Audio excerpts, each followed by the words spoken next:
Welcome to the Creature Cast, the official Console Creatures podcast. I'm your host today, Steve Veilguard, and alongside me, back from a little trip across the sea, my good pal Bobby. How the heck are you?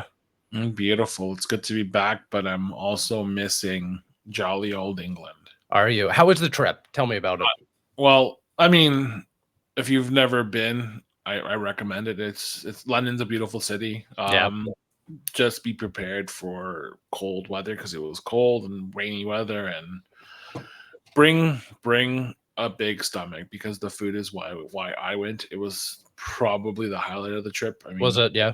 yeah, I mean the food there is incredible. Like there's so many boroughs to see and obviously lots of monuments, and but that doesn't matter. What matters is the food. Like the food was easily like the greatest thing.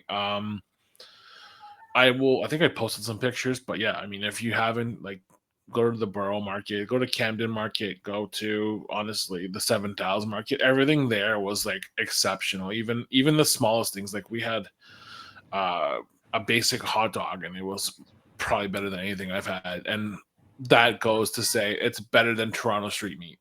And we all know how much Toronto street meat kicks, man. Like it is the best hot dog you can find in the world. But London's got it. London's got a good hot dog. Man, you don't expect it. You expect, the fish and chips, you expect the Indian food, but you don't expect the hot dog. So that's crazy to hear. That's the thing, right? And that's the thing. So like we did like a Hogwarts tour of like the studio. That was cool. But like I said, the highlight for me was just walking around and finding like little holes in the wall, eating whatever they had. And like a lot of the stuff there was surprisingly just like sandwiches, finger food, stuff like that. And of course, I posted in our group chat. I went for Shake Shack, and Shake Shack in the UK hits differently. I love that. I mean, yeah, shout out Shake Shack. Glad you got to find one out there. What's the flavor profile difference? Walk me through that. Oh, I mean, honestly, it is pretty much one to one. Like surprisingly, I was going there for like the regional items, but surprisingly, mine didn't have any. So whatever I made up for it was by just doubling down on the Shack burger. It's their basic hit, but like it's an old favorite. I will say it's a little bit crispier though. Like the burger was a little bit more salty, but like it was perfect other than that. So I don't know if it's just like the way they prepare it, but like it Yeah. was like a slice at home. It was just like we're in New York City or like even Toronto now. But like honestly, if you go to the UK, you have to do two things: have a Shake Shack burger and a Yorkshire burrito. Those are two of the best things I eat. Oh, okay. So I've seen the TikToks of the Yorkshire burrito. Yeah, Definitely want I one had of those. well, I had two of them. We Yeah, split two of them because like honestly, they're pretty heavy. They're dense. So like you eat one of those, you're basically out for the day. love that. But I don't know. I can't decide. Like I don't know which one I like more. I think it was the Yorkshire burrito. I think they actually perfected the burrito. I think it actually might be better than a regular burrito just because like the flavor profile is a little bit different. Yep. The ingredients are obviously different, but oh man, when they have like a proper Yorkshire burrito with like the beef, the potatoes, the carrots, the Ooh. gravy, and the cranberry sauce, and like that Yorkshire wrap, oh, it's like the best thing. I'm jonesing for one now. I can't find one here. I've been looking. I've tried to find like the nearest city with one who might imitate it, but there's nothing there. I'm hoping, Damn. we get that one day because like honestly, Sunday dinner, Sunday roasts. Oh, like I wish that was a thing here. It really needs to Yeah, be a you thing. really have to go to like a pub for something like that. For Sunday Yeah. roast to get the Yorkshire pudding, the entire thing. But I don't know if you saw this. We were talking about it a couple episodes ago. Shake Shack Bar, the Shack Bar, coming Yeah. to Union Station I in saw that. Toronto. Yeah, Saw that. huge movement here. A massive win for Toronto. I cannot wait for that to open because one, it's a great location. I walked by it the other day and it looks really big. But two, just feed me beers and give me Shake Shack, and I'm so content with that. That's all you need. Like, and, Yeah, and you know what? Union Station should really consider being more than what it is. Like I maybe agree. you like obviously. And here's the thing with like UK, like I noticed is there's a lot of you go to the borough and like there's stores and blah blah blah. There's restaurants, but then there's always like a one building that's got like 10 different like restaurants inside. So you do like One place had like Korean food, it had pizza, it had Indian food, and like a bunch of little small, like it's all street food, but it's like one building. So like I'm saying is like Union should have like something inside where it's not just the restaurants, because the Union's got restaurants, but like just like a little food court where you can just try different things from the world. So they're starting to do that more and more, like expanding more. They're They like are, but eatery, but yeah, I agree. but like something you can like go to on like a Friday, because we went on a Yeah, Thursday night after, and people were there after work, and people were just hanging out, and it wasn't just like you go and eat, you have a beer there, you socialize with your friends, and then you just go on your way because you're at the station already. You just split up and go where you gotta go. But like it's just like there's a lot more emphasis on socializing there, because everywhere you go there's like this, every pub has got like outdoor tables, and like there's people yeah, just sitting there socializing, and then you go here and there's none of that, and it's always refreshing to go back to Europe and the UK and see people just want to socialize, have a beer together, and then just go about their day. But here it's not like that. It's just head down, get to your next destination, and that's it. So like I feel like Union is the best spot for that, because it brings everyone to the city and it can keep them there. Just yeah, with small things like like little bao buns you can pick up and then sit at the table with your friends and have a beer, and just be around other people instead of just finding your train, finding your terminal, and just jettisoning off to that for sure. next destination, right? Yeah. But yeah, I mean, overall, like I love going to the UK. Every time I go, it's always a blast. Just prepare to walk or take the tube. Um, and if you take the tube, bring a fan, because it was like 30 degrees in there. It was Yeah, you so have your hot. little fan with you, your little cooling device. I brought that thing with me everywhere. Like honestly, you need it there, because when you go down, you're going down like 4 flights, and it's so hot in the tube. But Yep. it's such a cool train to go on and just get from, because we were in Victoria and we were just going all the way north. But yeah, it's a great city. We did the touristy stuff. We walked around. We Good. did everything. It's a cool city. I mean, we went on like I guess it was like their reading week, so like all the kids were off. But like, it's a good reminder to see people just are out. Want to have a good time. The world is not as serious as it is. Like people are just living their lives and like having fun. And on a day like today, I feel like we need to remind ourselves that despite what's going on, like you make the life you want, like have fun with whatever's happening, try to make the best of it. Yeah, definitely. I mean, yeah, today's been a dire day, especially if you're in the US. Oh boy, what a I know, it I'm trying just to stay proves offline as much as possible. it just proves to me that Mike Judge was a prophet, and that the world is a lot stupider than I took granted for. Like I honestly am shocked, but at the same time, like whatever, we'll get through it together. I mean, everyone Yeah, has to understand this isn't the first time this has happened. We're in Canada, so we'll see the trickle of it, but oh my god, yeah. we'll be okay. Oh, We'll be okay. we're facing down the barrel next year, so Yeah, next we year, but we're not Millhouse far off is from not. them. Yeah, Millhouse isn't going to win. He's a little dictator, but his Millhouse, bark is yeah, worse than his bite. I don't I think he'll think win. so. Yeah, we'll see, we'll see. He's gonna fade to obscurity, just like his haircut, so it's fine. Just like his glasses. His glasses, exactly. Yeah, So yeah, all politics aside, yeah, just explore, travel, see yeah. the world, because like life Explore, is different get in Shake every corner Shack, of the world. Yeah, be kind to one another, and listen to a great gaming podcast like this one each week, where we talk about the games that have taken over our lives. This week, I'm sure there's one. I mean, it's been the belle of the ball, the talk of the town. yep, One I've been putting many hours into, Pokemon TCG Pocket, Bobby. yep, Uh, yep. this game came out of nowhere for me. I completely forgot that Nintendo and Pokemon Company DNA, everyone, they even announced this, and it came out. I was like, okay, you know what?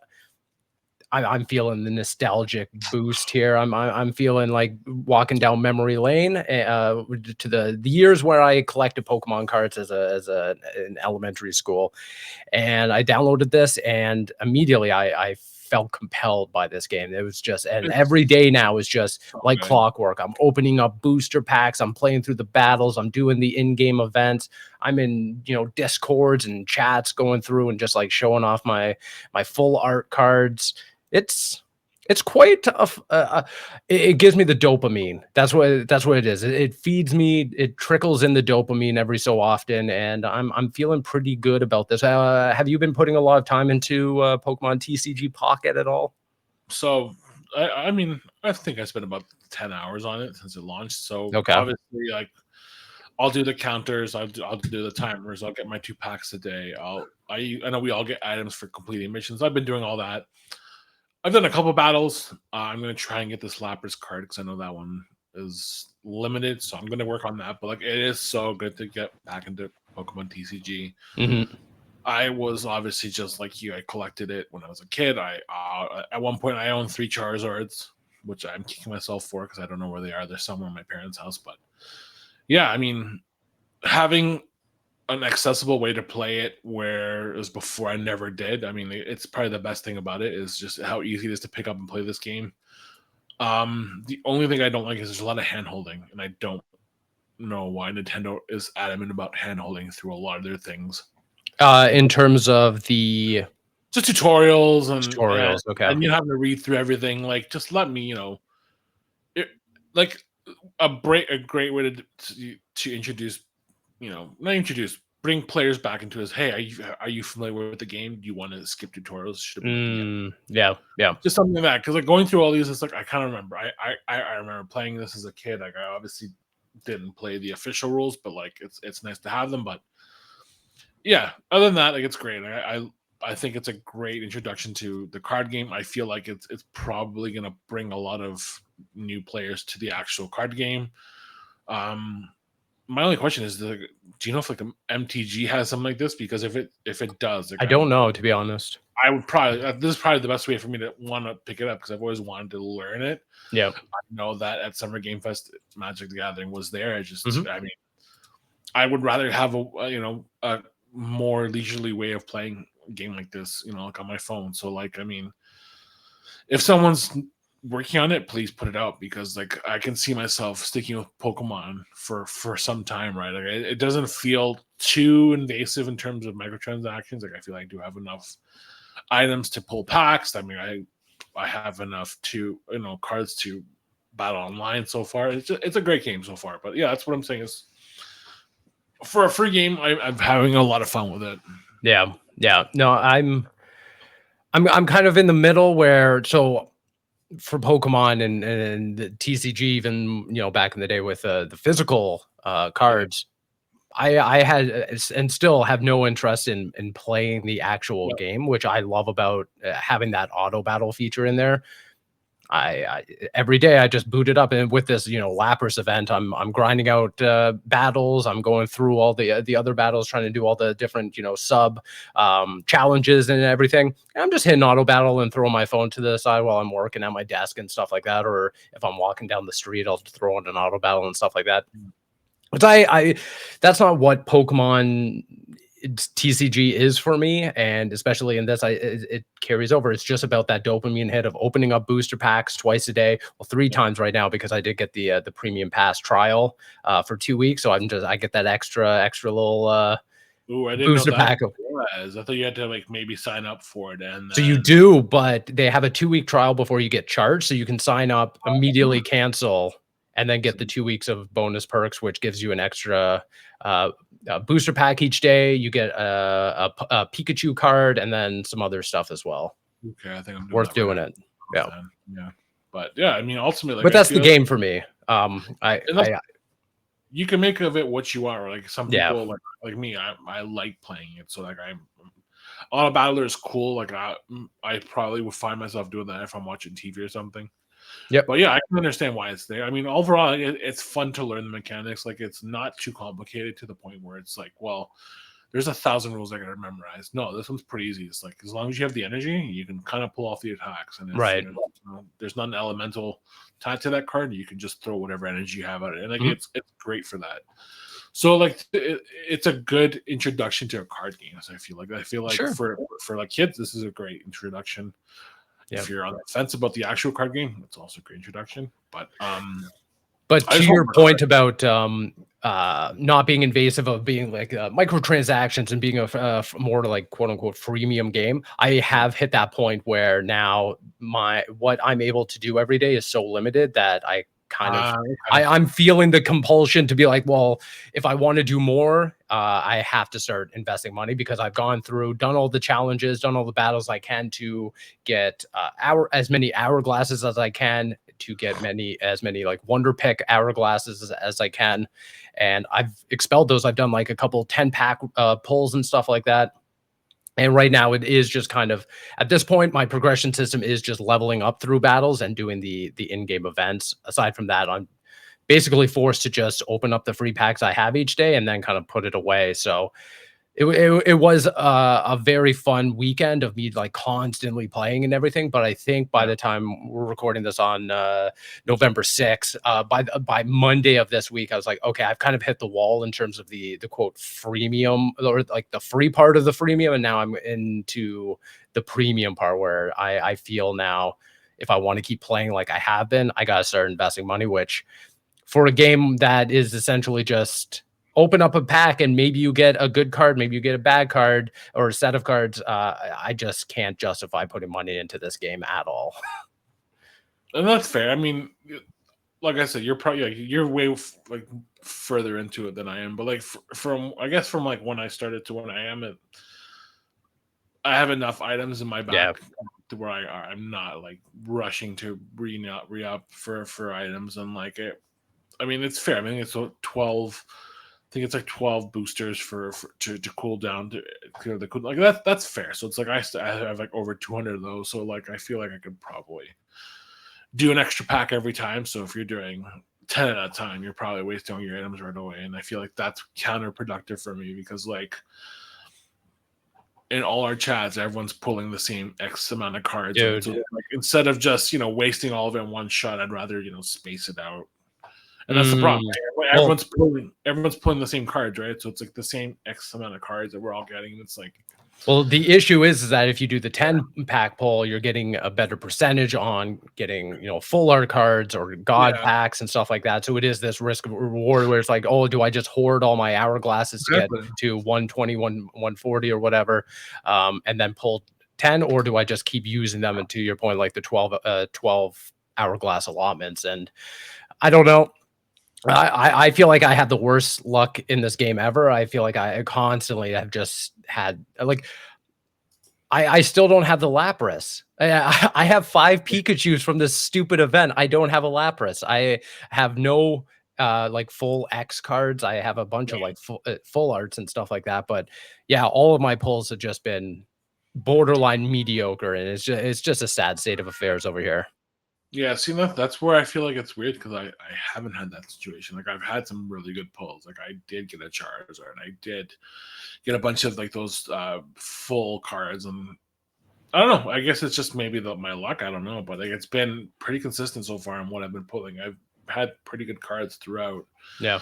So I don't know. I feel like maybe it really is a luck of the draw in this case. So I mean, I don't know. I'm going to keep playing. I'm going to just see where I get to, how long I play until the next game pulls me out from the spell. But as it is and what it is right now, it's their first Pokemon game on like mobile or phone that's really captured me, and it kept me invested longer than a day or two. So like it's great. I was gonna say that exact same thing. It feels nice to be invested in a mobile Pokemon game since falling out of love of Pokemon Go back. I mean, I spent a good 2 years in Pokemon Go just obsessing over that game, and then I just dropped it hard. And it feels nice to just have another mobile game that I'm kind of checking in on and pulling up every day and just getting the push notifications, which I usually turn off if I'm using an app or a game on mobile. I usually never have notifications on, but this one I'm like, okay, I want to know when I get a booster pack. I want to know when I get a wonder pick. So it's kind of nice and refreshing. And yeah, to your point, I like that they've already started introducing these like the wonder pick events with the Meowth and Chansey. They have the Lapras battle event. I'm really hoping that, within the next couple days, weeks, they just keep this momentum up of really engage the player, really add new packs to unlock and new things to do. I know trading is down the line. I'm very interested to see what the in-game like monetary system is going to be. I have a feeling that the currency that you're using to add flair to a lot of cards, that's probably going to play into it, because otherwise what's stopping like anyone from creating a bunch of accounts and just trading with themselves to get to the 150 and unlock Mew and stuff like that. So Yep. super interesting. I don't know. I'm eager to see how long they can keep this going, because right now, I mean, it's crazy that it's making like $3 million a day or something, like Yeah, that's outpacing insane. Pokemon Go. Wild stuff. Yeah, so like I feel like yeah, the reception is kind of speaks for itself. People are really into this adaptation of the card game. So if it stays true to the actual mechanics and like it doesn't really put its claws further into people with microtransactions other than what it already is, I mean, I feel like there's going to be a community there for people who want to play. So like I'm all for it. I wanted to maybe revisit this in a couple months and see what Yeah. people feel like, because I feel like I probably will be playing this in 2025 because we're so close to it. So like that's I like hope 2 so. Yeah. But overall, like I feel like yeah, my phone finally had a game that I've been consistent with outside of, like I said, like Pokemon. Like Apple Arcade's kind of it's fallen off from when it started a couple years ago. And like I was Yeah. really big into Apple Arcade. I was subscribed. We did a bunch of features on it. Like I was a big advocate for it, and I don't know what happened. I feel like the mobile market has become too convoluted. There's just too many freemium games, and it's just like I'd rather have something even paid. I would have paid for this game if it was something that was like $5 or whatever, and it was just same thing. You just get paid packs every so often. Sure. But at the end of the day, yeah, whatever. Mobile gaming, it's fun. I miss the heyday of when iPhone was like super big into mobile games, and that I remember that time where it was just games like Infinity Blade and Chaos Legion, and just the market then. But yeah, the transition to what it is now. I mean, whatever. For No. what it is, I'm having as much fun as I can with it. For now, exactly. It's something to Yeah. occupy my mind.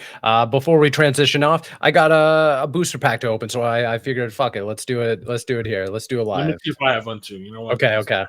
We'll do it together. Let's see. I'm going with Charizard this time around. See if I can get some good pulls here. I'm wait for Bobby Let's see. if he's got anything. Yep, I can. So I'm gonna go with Mewtwo. Okay. All right, let's do it. Ready? Okay. Yep. See if I can do it I'm gonna here. I'm gonna spin them. I'll go this one. So apparently, none of that matters. Once you select which deck, it's already predetermined. So you can go through the carousel all you want. It's the same. It's the same Oh, poll. that sucks. Yeah. Okay, So we got what do we got here? We got Ninetales, standard Ninetales, Woobat. Okay, not that cool. Ooh, Machop, new Machop. Don't have him yet. What is it? so Heliolisk and Starmie. Fucking bullshit. Nothing. yeah. Absolute dog shit pull. Once again, this is my luck though. Every single time. Okay, give it to me, Bobby. What do you got? So I got this. I'll read them back in a second. Okay, So I got Bulbasaur. I've not got bad. Dratini. I've got Okay. Kingler. I've got Blitzel, and I've got Tentacruel. And out of those 5 cards, I only got one of them that are new to my deck. That's insane. Well, Wild stuff. Yeah, that's usually the case for me. I don't get all that great of pulls in this game. It's Out of depressing. the out of the 226 cards, I have 76 of them completed. And I guess that star means that's how many duplicates I have. I can't remember tell you, but like, yeah, I have 76 out of No, the full star is the rarity. Oh, okay. So I have 76 cards, and my rarest cards of 4. So I guess that's on par. I don't know. I'm hoping the trading comes in soon because I want to get rid of my multiples soon. Yeah, because again, I'm not really down with the flare system. It's kind of it's Yeah, whatever. I don't really care. I'd rather trade them and get my like full deck yeah, all filled out. So that would be cool. But yeah, Pokemon TCG Pocket. I'll be interested to see how long this goes and whether or not we're still talking about this game and by the end of the year. Yeah, January. Yeah, by yeah, January. I'm gonna yeah, revisit in January for sure. But like so far, yeah, for what it is, it's a great game to start your morning with on your break yeah. and what. I agree. Bobby, how about Call of Duty Black Ops 6? Have you been playing?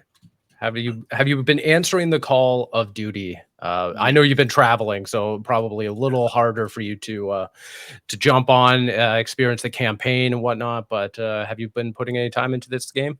Yeah, so actually, let's see how much time I've got into it because I did play once I got back. Yeah, Overall, yes, I it's probably my favorite Call of Duty post Modern Warfare 2019 because yeah, Modern Warfare 2019 is the gold standard for what the series is. Oh god, I can't even tell you actually because it doesn't tell you anymore because no, everything's because just it's all online grouped now. up, right? So anyway, I'm like level 50 ish. Okay, So that double XP weekend, I basically doubled what I was. I was like level 21, yeah, 22. I like it. I think it handles really well. Like the maps are great. I like the 3 lanes in these ones. hmm, I like the new HVT mode.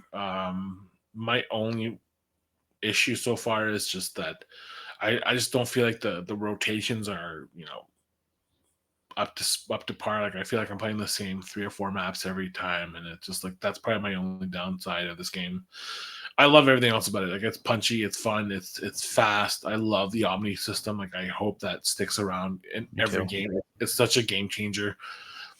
It is probably the funniest thing that they've added to the series in so long because I've seen some really stupid situations where people die and like they kill themselves and like that alone is probably worth it to me. But I like it. I need to finish the campaign. That's probably where I'm Mm. going to dive to next, and then zombies, and then I don't really care for Warzone, but I mean I'm going to check it out regardless, just because I feel like I have to. But yeah, it's great. It's been great. I have that thing where I'm thinking about playing it, so it's like if that tells you something, it means like I want to go back to it. I want Yeah. to you know stop whatever I'm playing and then just play like an hour of Call of Duty. It is fun to that point where it's just like I'd rather spend like 2 hours killing time with this game than anything else. So yeah, overall, like it's been surprisingly great. I wasn't expecting to be as good as it was. Yeah, I'm right there with you in terms of how much I'm liking this game. I think, yeah, to your point, 2019's Modern Warfare was the gold standard of Call of Oh, Duty games as far as like modern Call of Duty games coming out of the yeah, exactly. PS4, Xbox One generation. It was kind of there was a dark moment for Call of Duty where I was like, oof, Infinite Warfare, Advanced Warfare. I'm not really feeling this, but Remember then Call of Duty Ghosts and how bad that was? Like yep, that that one was too. Yeah, it was pretty dire there for a moment, and then Modern Warfare came out and kind of just re-energized my love of Call of Duty. And then it's waned, it's ebbed and flowed throughout the years, but this one I'm like I'm fully back in. To your point, I think the Omni movement system is phenomenal. I've gotten a hang of it quite a bit, so being able to dive in all four directions, slide in all four directions and just use that as a way to really reinvigorate the momentum in combat and just the freneticness of Call of Duty, the running guns. It changes the game completely, and I think this is probably one of the best playing Call of Duties I've had an experience with. There's something so satisfying about the audio in this game when you get a headshot. That visceral sound. oh, it's so There's punchy. it's It's so punchy. punchy. The everything about it, like the audio design is really good. There's still things to work on, like footsteps and stuff. I think could be a little improved. I think the audio itself is just way too loud at times, especially if you're in like party chat. You have to really finagle the audio. But yeah, in terms of the gameplay, the progression is a lot more streamlined. I do think that well, I like the moment to moment method of unlocking guns and unlocking attachments. That's all great. I think it's pretty standard to Call of Duty, but I will say that I think the how long it takes to level up a weapon is far too painful. I mean, I've been putting in a lot of time. Yeah. I'm almost prestige level 1. I think, like you're saying, probably around 50, 51, 52, something like that. And I Yeah. still haven't maxed out a single weapon. Yeah, and Most that's the thing. big, yeah, sorry, go ahead. What is like the top level? Because I think like my XMR is like a level 50 or 43, something like that. It's high up there. Yeah, so I think And it differs for each gun, but the XM4 I think is like 48, and I think that's one of the highest ones. I'm pretty up there, and I was like, Yeah. I was like, does this thing just keep going? Like, what's going on with it? Because like most of my guns are like level 15, level 16, And and and then and before then, that's the thing is I get to a point where, you played with a gun long enough and I'm like, well, I want to play with this other one. I want to play with an SMG. I want to play with a marksman rifle. So yeah, all of my guns are kind of split where there's the ones I definitely love, and granted double XP certainly yeah, helps. So a lot of them are high 20s, early 30s, but then there are a ton of them that are just level 15s, and then I move on and I'm like, well, we're days at this point away from season 1 and I don't have a single gun maxed out. That kind of sucks. So yeah. I'm hoping that maybe they can rectify that, maybe change that and patch the progression, because right now with how many guns there are in Black Ops 6, I'm like, this is going to take me forever and I don't want to get into the grind of either, purchasing XP tokens, getting Monster energy drinks and Little Caesars every day, just so I can get double XP. I want to be able to just play the game organically and make it feel like I'm progressing naturally. But right now, that's the pain point that I'm feeling right now, where I'm just not getting that satisfying. Yeah. Boom! Here we go. We're maxing out this weapon and that weapon, and I'm gradually getting that satisfaction of seeing my trees completed. Counter to your point, though, you know what? If they're switching to this Call of Duty launcher, why all my tokens? Because I banked a lot of XP tokens from Yep. Modern Warfare 3. Why aren't those carrying over? Because So like, that's always been the case, sadly. Even when they introduced the launcher with Modern Warfare 2, those didn't carry over to Modern Warfare 3. It's that's kind such a of, stupid thing, you know what? Because like yeah, honestly, they're not like they don't just like ruin the flow of the game. They're just tokens, right? It's just like if you're moving to a launcher and everything's launched from this one app, everything.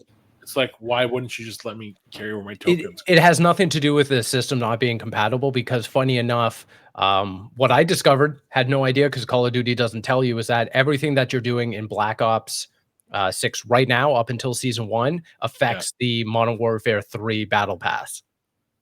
Wow. See, So that doesn't make any sense So to me. so by virtue of just playing the multiplayer, you can go back to Modern Warfare 3 if you have the battle pass and see unlocks and stuff like that and progress. So they're just doing it for the sake of, hey, we don't want you to progress too quickly and use these double XP tokens that you've collected in Modern Warfare 3. We don't want you to bring those over to Black Ops 6. And I find that annoying. I'm not gonna lie. That's super strange to me. Like, that doesn't really make any sense as to why. Like honestly, I've seen people 40 prestige like once or twice. So it's like, if people are doing that, what's the difference between that or just using the tokens?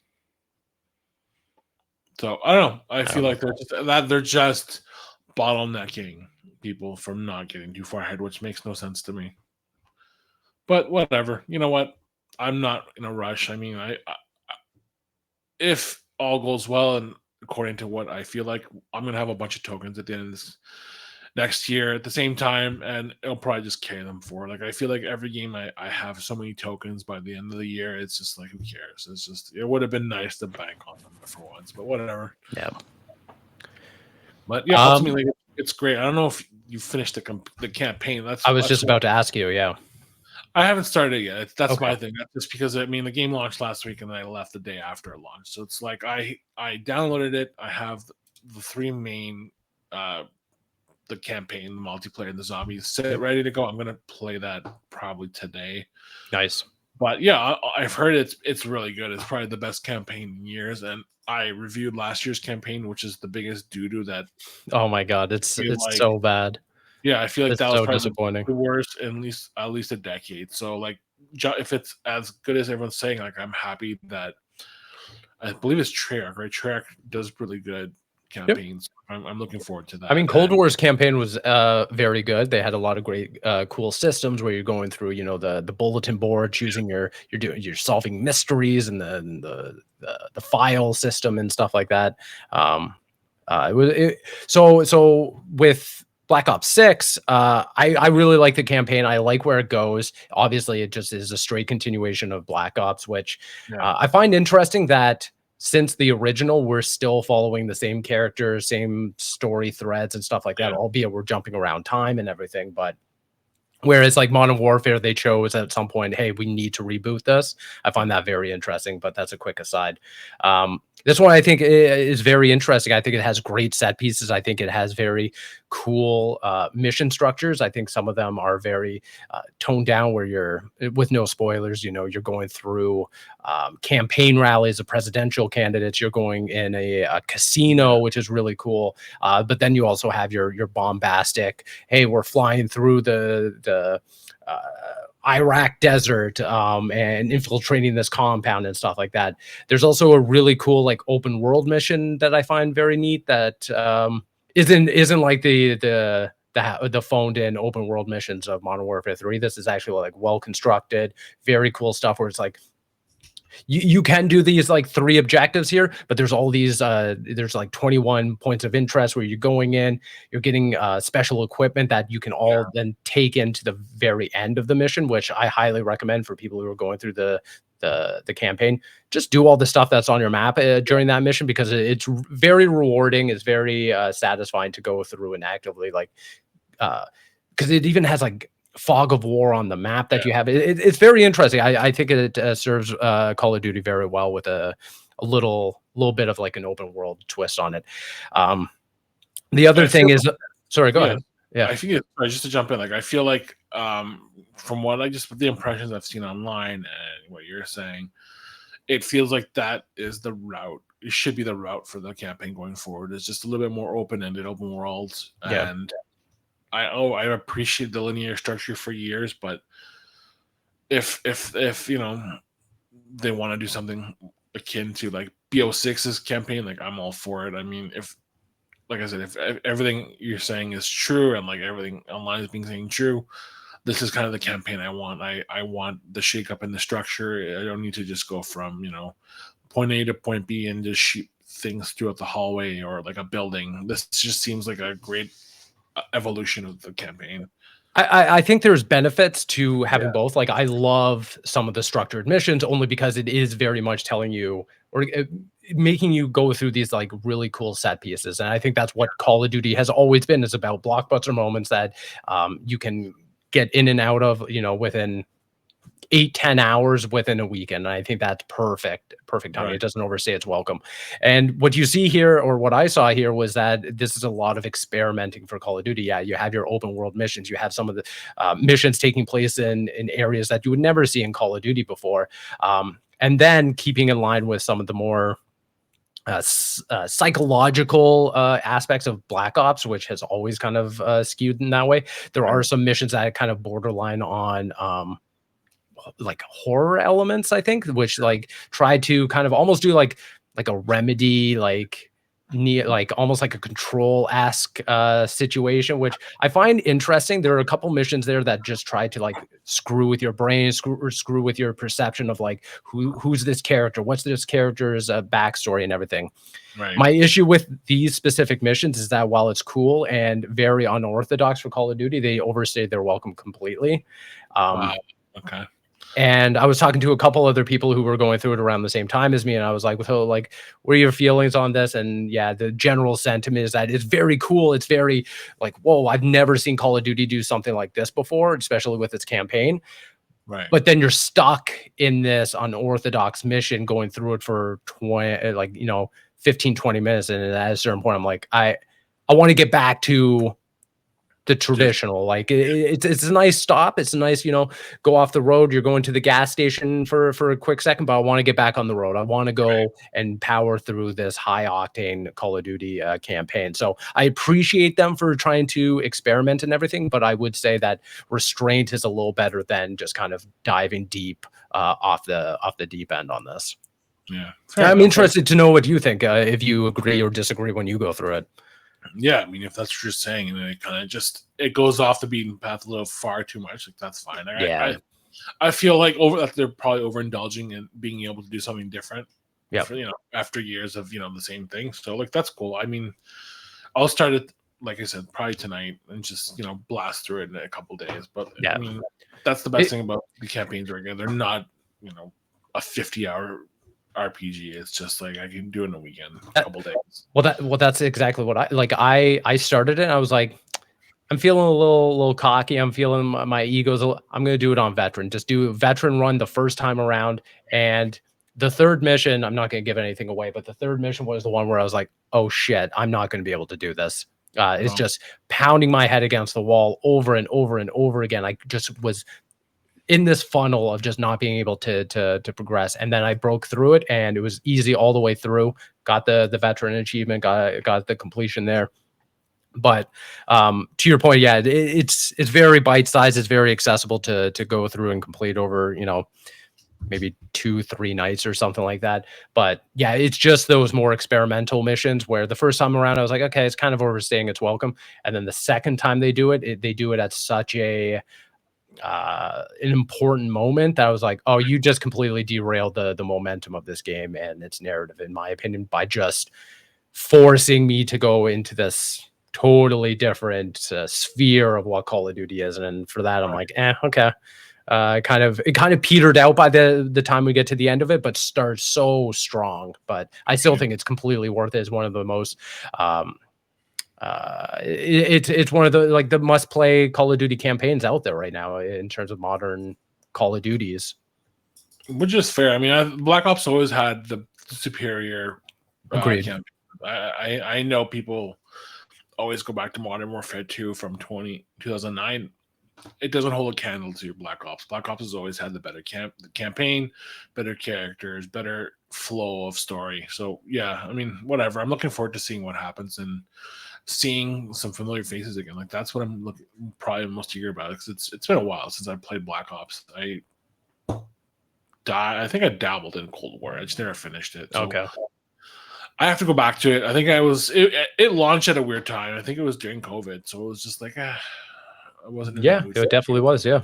So I was just like, I'm good. Like I don't really want to play this, but I'll probably go back to it. I brought my physical copy with me when I moved, so I'm going to probably go back and see what I missed, because everyone's been saying Cold War was really good. And it was, yeah, definitely worth the campaign and the story for sure. So yeah, I'll probably go back. But yeah, I mean, ultimately, other than that, like it feels like a good year for Call of Duty after last year's misfire, and I'm probably gonna play Zombies. Everyone's saying Zombies is really good, and I sadly haven't put that much time into it. I played a couple rounds. I was like, okay.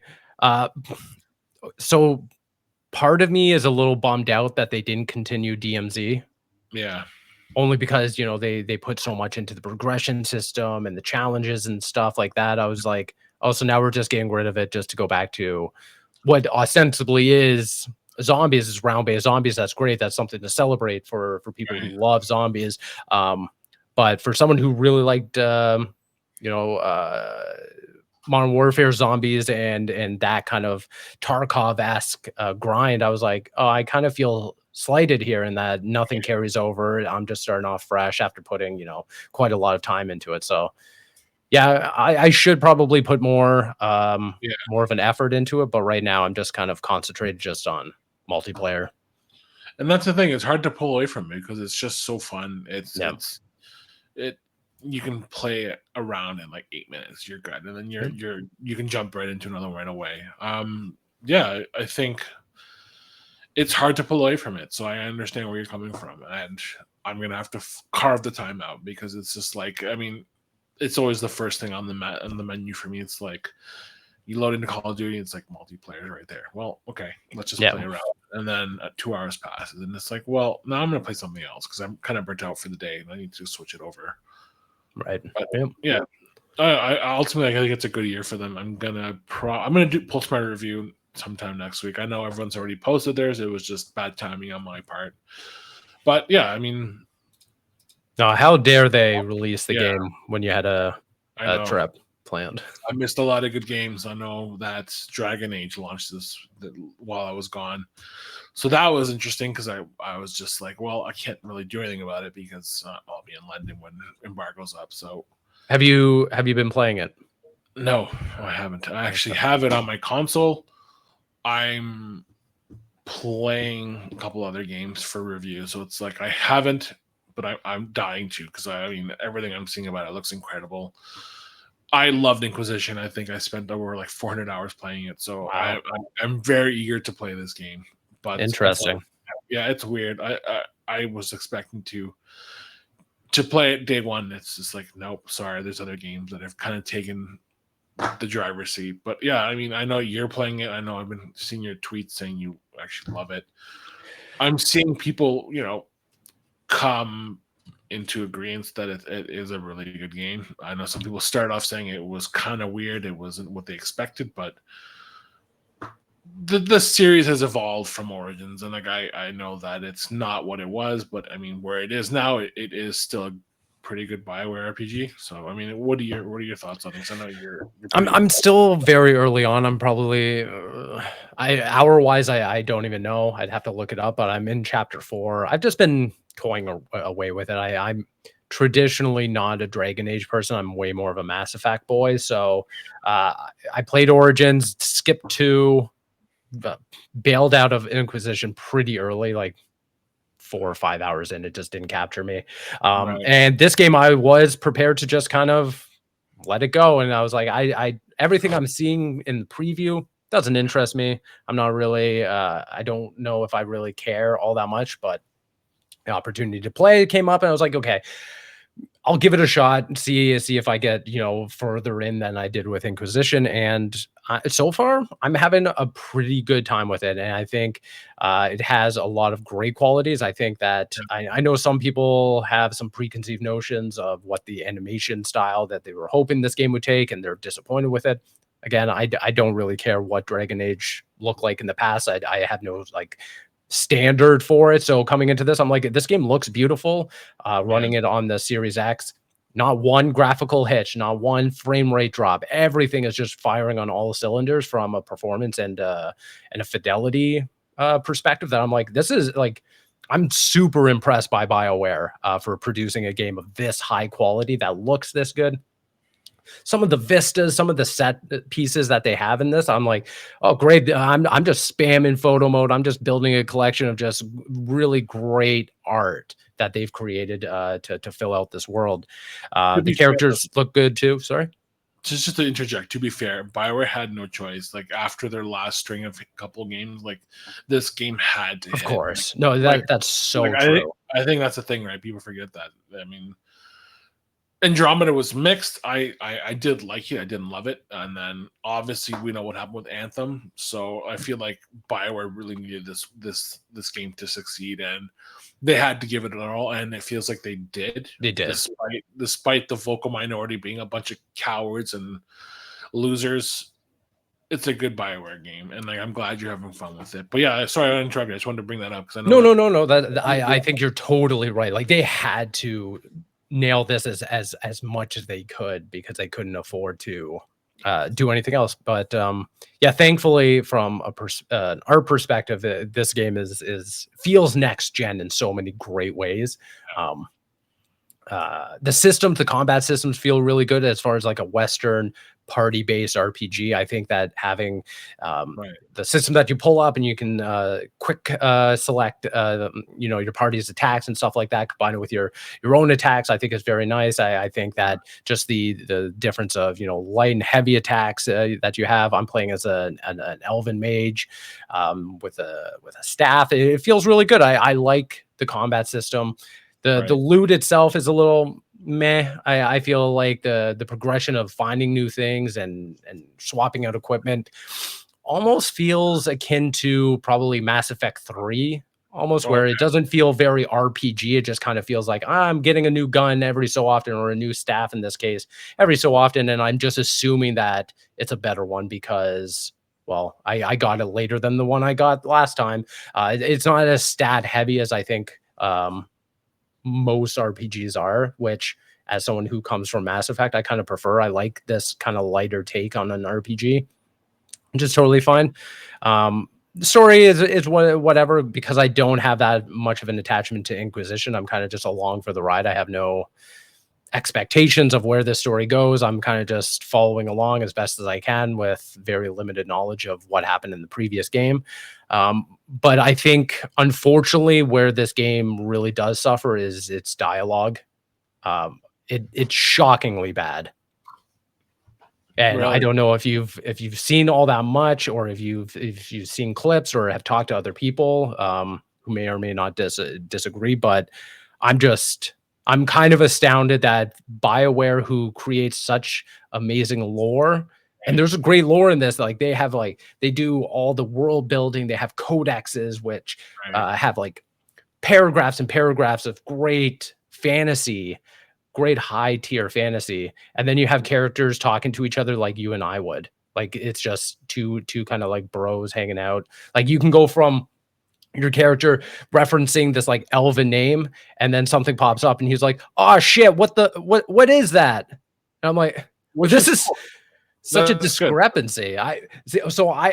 It takes it out of takes me out of it when there is that discrepancy, where I'm like, I don't, it feels Too so much modern, like maybe? it's too modern, or it's too not fantasy for the subject Fair matter. enough. Fair Yeah. enough. Okay, I can understand that.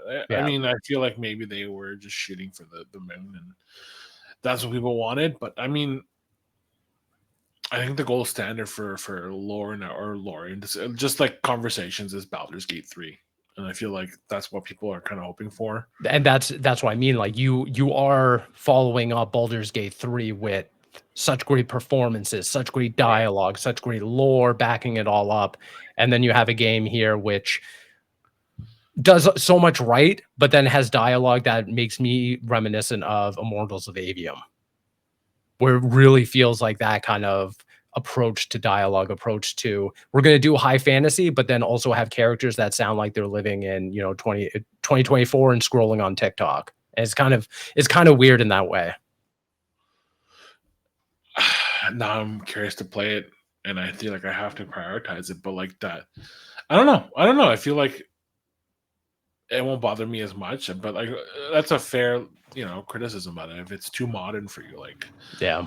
why make it a fantasy game at that point? Like, I would probably I feel like if what you're saying, it would make it a better Mass Effect game than what it's trying to be. Yes, I totally agree. It feels like this kind of dialogue, this kind of cadence in the exchange of dialogue and stuff like that is just way more suited for something that feels more contemporary or far flung in the future, where people would talk like that. But it's so weird to go from, referencing high elvish names and locations and stuff, and like very high tier fantasy concepts, and then distill it down to like a conversation that you and I are having. The other thing that really irritates me, and this isn't just something that BioWare's criminal of right now, but a lot of Western RPGs, is when presenting dialogue options, none of them matter. None of them pan out the way that you select them. It's just complete nonsense. Like, and what I mean by this is that in most cases, you're presented with an option for to be compassionate, an option to be more humorous, and then one to be more of like a leader or very like bullish and strong armed. And none of them really are emblematic. Like, when you choose one, none of it's emblematic of the choice that you made. Like, he'll just go off rip, or your character will just go off rip and just say something completely different than what you were attempted to convey. And it feels like my choices don't really matter. Whereas in like Mass Effect, for instance, when you picked Shepard to be an asshole, he was an asshole. When you wanted Shepard to be like a noble person, he was noble. When you chose Shepard to be more romantic or flirty, he was flirty. In all of these cases, I'm like, my character is just just saying stuff without any kind of personality, any kind of motive behind it. It feels like they're presenting 3 options, and no matter what, I'm just reaching the same conclusion. So I don't feel like I have ownership over my character So whatsoever. it's like artificial. It's kind of like Fallout too, with Fallout 4. I remember that being the same case where it's like I could say all these different things, and as soon as it says the little text bubble, it's like, oh, blah blah blah blah blah. Right. The paragraph that he says afterwards is nothing that I just chose. It's just a reference point that you're choosing, and then he says a whole other string of dialogue. So that doesn't sound very BioWare to me at all. It's very weird. So that's very disjointed. So you know what, that would probably take me out of it more than anything. It's just the dialogue, because that's what BioWare games were mostly known for, was the great dialogue. Yep. And the choices that mattered. So like, if you're telling me none of that's there, it's just like, well, unfortunately, it doesn't really feel like that. Unfortunately, it feels like I'm going through a fantasy game and having a story told to me rather than creating my own story, if that makes sense. Like Mass Effect, my headcanon of Mass Effect 1, 2, and 3 are built because I went through them and made choices, made impactful decisions. So far, I mean, granted, I'm only so far into Dragon Age. This could all change. There could be decisions I'm making that can impact and change everything. But right now, it doesn't feel like I'm making a story for myself. I'm being told a story. Yeah, I don't like that at all. So, I mean, that just seems so... That's more, and I hate to say it in point figures, but that's something like EA's like Mortals of Avium kind of games. Like, it's just like you're just this character in this world, and that's it. And that's kind of what it feels like. I'm not gonna have fun with this then. But you know what? The combat seems pretty cool. I mean, the lore is what I'm there for. I mean, I'll give it a try. I mean, regardless, I know that it's not probably the game that we all want, but it'll take some time, I feel, before BioWare is finally back on its horse. And like, I feel like until the next Mass Effect launches, we're not going to see that, because it feels like this game has been in development for so long. There's been a lot of shifts in the back end of BioWare. A lot of people have left, a lot of people have joined, but like, it won't be until the next BioWare game that I feel like we'll finally see that pedigree that BioWare is known for, because that will give us the true product that this new era of BioWare has given us. So like, I don't know. You know what? I'll it's a good game to I guess bide your time with until Mass Effect launches, which whenever it comes out, I'll be there. But yeah, if everything you've said to me has just kind of been like, wow, that just doesn't really give me a lot of faith in what they're doing. It feels like, it went from Dreadwolf to the Veilguard, and I feel like so much probably changed in the back end that kind of they nixed a lot of the story elements, they nixed a lot of whatever they were planning, and then whatever we got is just, I guess, the final product of all these last minute changes. Maybe, I don't know. I mean, I can't tell you, but like, it just seems like a very not troubled, like just a very uneven development. So maybe that's what's happening in the back end, and that's what happened, and that's just my speculation. But what you've told me just kind of makes me think that it was just a troubled development, and they had to get something. But I mean, whatever. Who's to say? No, I'm definitely interested to hear your thoughts on it, because you are a fan of Dragon Age way more than me, so your expectations are going to be wildly different. The biggest compliment I can give it is that it gives me a lot more faith as to how they'll treat Mass Effect. Because again, I didn't really have, after Anthem and especially Mass Effect Andromeda, I was like, we're cooked. Like, there's like, BioWare is not the BioWare I thought. And while Dragon Age, the Veilguard isn't exactly what I had hoped it would be, there's still so much to like here. It's not an offensive game. It's very good. It's very well put together. And I think if even a spark of this game transitions into Mass Effect, I'll at least have a good time with Mass Effect versus what I did with Andromeda, which I went through. I forced myself through that game only because it's Mass Effect, but I didn't enjoy that game. It wasn't the worst game.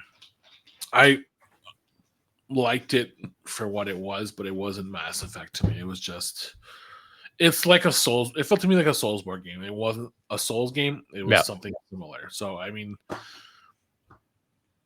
take with that what you want from it. But like, I didn't hate it. I didn't love it. It was obviously a letdown compared to Mass Effect, the trilogy, but Yeah. it wasn't, like I said, the most offensive game. So like, I mean, I would play it again, probably closer to the launch of the new Mass Effect, just to be like, well, they've come a long way since this game, so I'll probably revisit it when that happens. But yeah, I mean, whatever. Game development's so hard these days, so it's like to continually put games out of that caliber, of that, you know, degree. It's impossible. Like there's no one out there that can do it. Maybe Take-Two with Grand Theft Auto, but I mean, That's fair. Yeah. name one other publisher who's consistently putting out, you know, fire games like that. Every game release has been like critically received well, commercially received well, you know, and it has like the story and the gameplay to back it up. It's few and far between, so it has to happen. Like, people have to remember that, you know, that's just hubris right there. Like, I mean, BioWare's hubris was the ticket had to be punched. Basically, let's put it that way. Their ticket had to be punched. Like, they rode this high for so long. I mean, Yep. you have to ride that high, and you have to eat some dirt sometimes to just remember, like, you know, here's what we can do. Here's what we're known for. Mhm. Let's try and get back there. And I feel like we're seeing that situation right now with BioWare. Like, they had a good string of hits, and then Anthem and BioWare's Mass Effect Andromeda was a good reminder to them, like, hey, we know what we're good at. Let's get back to where we were. Let's use, you know, this incredible talent to get us back to that high horse that we were on. Fingers crossed. Yeah, fingers crossed. I mean, I'm definitely I'm still gonna play it. I'm just going to look at it with a different lens now that you've said that, because like, I enjoyed Origins and Inquisition. Dragon Age 2 depends on who you ask. I think it's okay. It's okay. It honestly was a huge shakeup for the series, but like, if you play the original and you kind of know where that's like the peak of the series, and it's hard to say otherwise, right? It's just that's what people want. Yep. It's a shame that they had to move away from that, because it was a technically sound game. Like, it was fun. It was a computer game. It was a computer game first. It wasn't a console game, so I understand. But like, if they can improve on that and, you know, deliver something in the interim, whatever. I mean, we're never going to get that again. So whatever they decided to go with, I mean, I'll check it out. I'm just not going to compare it, because it's not that anymore. I mean, you can't at this point compare, you know, an apple to an orange. They're not the same. No, for sure. Yeah, totally. Well, I think that about wraps up this week's episode. Appreciate everyone tuning in. Bobby, if people wanted to connect with you online and the website, where could they do so? Yeah, you can find consolecreatures.com. You can find us on Blue Sky, Threads, any social channel you want to, you know, stick with. But yeah, please follow us on Blue Sky more than anything. We're going to probably make that our new home. I want people to realize that it's a good platform. It is very similar to what we all used to love about Twitter. So follow us there. Follow me on there, Be Pashalitas, and, you know, check us out. We're everywhere. Fantastic. And you can find me across the internet at Veilguard, Blue Sky, Threads, Instagram, wherever. Yeah. And we'll be back very soon with more. I mean, we're in the middle of video game season, so we're going to end this year off very strong. We got some great reviews coming up, and then obviously we got game of the year to even mull over. Got my picks in my head, top games. So yeah, there's a lot of games to go through. So I know we've already started that, but yeah, I mean, it's a good year for games, and anyone telling you otherwise just doesn't play games. So. Just a stupid idiot. Yeah. Stupid idiots. Stupid idiot. But with all that being said, we'll see you next episode. We appreciate you all. And until then, we'll see ya. Bye. Bye-bye.